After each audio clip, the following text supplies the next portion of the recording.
To reset the oil life, we're going to press the start stop engine button, and we're just going to scroll through these options here. If you have a malfunction, it'll let you know. Alright, once we get to this first screen there, we're going to press this button here and hold it down. That will give us our reset.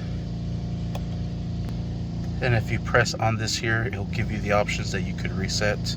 We're going to reset the oil life. We'll press and hold it down. Let go, reset, press it down again. Reset possible. And there it is.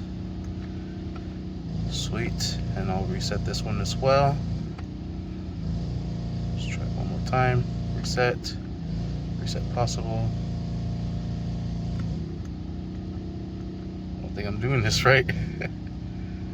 Hold it down, reset, let go, press it down again. Reset in progress. There it goes. Reset successful. Sweet. So we'll reset the other one as well. We'll hold this down. Reset. Reset in progress.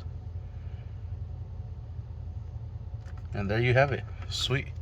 And that is how you do the oil change and do the oil life reset on this 2015 BMW 328i. Thank you for watching. Please like and subscribe.